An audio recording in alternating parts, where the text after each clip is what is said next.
મારી દરેક પૂર્ણાહુતિના અંદર મારા જીવનના અંદર ઘટિત થયેલા એ 35 દિવસોને હું યાદ કરું છું. પ્રિયજનો, 2007માં હું ગિરિરાજની પરિક્રમા કરવા ગયો હતો અને જેમ રામદેવજીએ કીધું કે હું પણ યોગ કરું છું, એ બહુ સાચી વાત છે, पर 7 साल पहले नहीं करता था. 7 साल पहले योग नहीं करता था. गिरिराजनी परिक्रमा करवा गयो, 3 કલાકમાં 25 કિલોમીટર ચાલ્યો ખુલ્લા પગે અને બહુ શીઘ્ર ગતિએ ચાલ્યો. પગમાં કમ્પાર્ટમેન્ટ સિન્ડ્રોમ થઈ ગયું, મારી કોમન પેરોનિયલ નર્વ ડેમેજ થઈ ગઈ, મારા પગમાં પેરાલિસિસ થઈ ગયું. 35 दिन मैं हॉस्पिटल के बेड रेस्ट पर था. डॉक्टर ने मेरा डायग्नोसिस किया.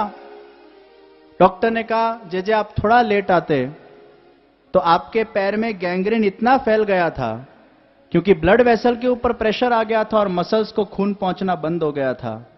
आप थोड़ा लेट आते तो गैंग्रीन पूरे पैर में फैल जाता, शायद आपका पैर हमें काटना पड़ता.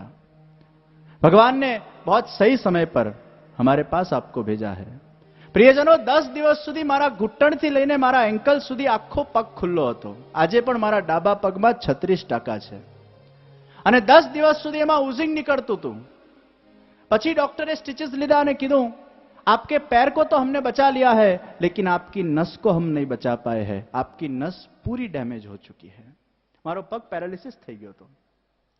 એ વખતે હોસ્પિટલના 35 દિવસના બિછાને પ્રિયજનો શ્રીનાથજી બાવાના દિવ્ય ચરિત્રો હૃદયના અંદર ધારણ કર્યા અને શ્રીનાથજી બાવાના ચરણારવિંદનું ધ્યાન કરીને વિનંતી કરી કે હે પ્રભુ, આપ મને આ પગ પાછો આપી દો અને જો આ મને પગ પાછો મળી જાય તો હું આજે હોસ્પિટલના બિછાને પ્રણ લઉં છું કે આ હોસ્પિટલમાંથી બહાર નીકળીને આપના ચરિત્રોને દેશ વિદેશના અંદર નિસ્વાર્થ ભાવે હું ફેલાવીશ અને મારું આખું જીવન પુષ્ટિ સંપ્રદાય અને સનાતન હિન્દુ વૈદિક ધર્મના પ્રચાર માટે, યુવાનોના જાગૃતિ માટે સમર્પિત કરીશ. અને એ ભાવના જ્યારે શ્રીનાથજીના ચરણોમાં અભિવ્યક્ત થઈ એના 2 જ મહિનાના અંદર મારી આખી મૂવમેન્ટ પાછી આવી ગઈ. મારો પગ બેક ટુ નોર્મલ થઈ ગયો. એ હોસ્પિટલના ઇન્સિડન્ટ પહેલા હું કથા નહોતો કરતો, પ્રવચનો કરતો હતો. વલ્લભાચાર્યજી મહાપ્રભુજીની એક કુલ પરંપરાના અંદર અમારો જન્મ થયો, જન્મજાત સંસ્કાર હતા, પણ આખા જીવનને કેવલ માત્ર પુષ્ટિ માર્ગ અને હિન્દુ ધર્મ માટે સમર્પિત કરવાની અગર ભાવના જાગૃત થઈ હોય તો એ 35 દિવસના એ બેડ रेस्ट ऊपर भावना जागृत थी.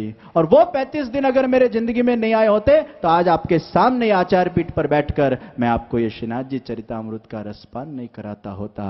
आज पण मारी आचार्य पीठ थी ये 35 दिवस ने धन्यवाद आपू छू.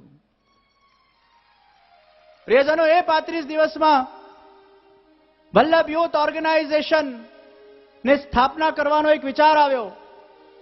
પુષ્ટિ માર્ગના અંદર વૈષ્ણવ સંપ્રદાયમાં નેટવર્કનો અભાવ હતો.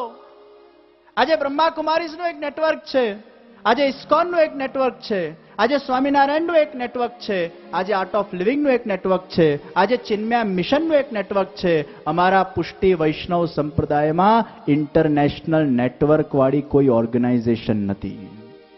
હોસ્પિટલના 35 દિવસના બિછાને પહેલી વાર હૃદયના અંદર એક ભાવના જાગૃત થઈ કે આજના બાળકો માટે, આજના યુવાનો માટે આંતરરાષ્ટ્રીય સંસ્થા VYO વલ્લભ યુથ ઓર્ગેનાઇઝેશન એ બનાવવામાં આવે. અને મને આનંદ થાય છે કે આ 6 કે 7 વર્ષના ગાળાના અંદર આજે અમેરિકાના અંદર 30 શહેરોમાં એની શાખાઓ છે, ભારતના અંદર 50 શહેરોમાં એની શાખાઓ છે, યુકેના અંદર, બહેરીનના અંદર, દુબઈના અંદર, આફ્રિકાના અંદર અને વિશ્વના 27 દેશો સુધી આ ઇન્ટરનેશનલ નેટવર્ક વાળી ઓર્ગેનાઇઝેશનને આપણે લઈ જવાના છે. वो विचार भी वो 35 दिन में आया, कथा करने की प्रेरणा वो 35 दिन में मिली, विवाहों का विचार वो 35 दिन में आया.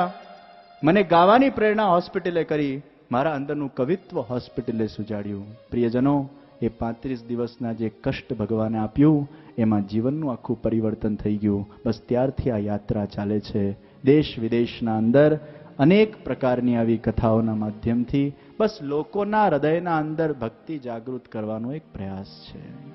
યુવાનોને आध्यात्मिक तरफ पर वाड़वानो एक प्रयास है, वो विवाहों के माध्यम से हो रहा है. राजकोट वीरपुर रोड पर જે પુષ્ટિ સંપ્રદાયનું સૌથી મોટું ઇન્ટરનેશનલ હેડક્વાર્ટર આપણે કૃષ્ણ સંસ્કાર વર્લ્ડના રૂપમાં બનાવવા જઈ રહ્યા છે અને એના જ પ્રચારાર્થે બધી જગ્યાએ આપણે અનેક શાખાઓનું સર્જન કરી રહ્યા છે, જેમાં બાળકો માટેના ક્લાસીસ થશે, યુવાનો માટેની પ્રવૃત્તિ થશે અને આખા વૈશ્વિક વૈષ્ણવોનું એક મહાસંગઠન થશે. પ્રિયજનો, વૈષ્ણવ શબ્દ બોલવું એટલે ખાલી વાણિયા જ્ઞાતિ સાથે સીમિત નથી, યાદ રાખજો. વિષ્ણોઃ અપત્યમ ઇતિ વૈષ્ણવઃ. મેં ત્રીજા દિવસની કથામાં કીધેલું કે જે વ્યક્તિને કૃષ્ણ માટે પ્રેમ છે, પછી એ વાણિયા હોય, પટેલ હોય, બ્રાહ્મણ હોય, ક્ષત્રિય હોય, કોઈ પણ જાતિનો હોય, અરે કોઈ પણ ધર્મનો હોય, કોઈ પણ સંપ્રદાયનો હોય, એ ધર્મ જાતિ કે સંપ્રદાયમાં જેના હૃદયના અંદર કૃષ્ણ માટે પ્રેમ છે, એ સમસ્ત વ્યક્તિ વૈષ્ણવો છે. Irrespective of caste and creed, वैष्णव शब्द की परिभाषा है. जो भी कृष्ण को मानता है वो प्रत्येक वैष्णव है. प्रियजनों, એ વૈષ્ણવોનું મહાસંગઠન ઉભો કરવાનું એક લક્ષ્ય છે. आइए दो हाथ ऊंचा करके श्रीनाथ जी बाबा का जय जयकार करें. मारो छे श्रीनाथ जी, मारो छे श्रीनाथ जी, मारो छे श्रीनाथ जी, मारो छे श्रीनाथ जी.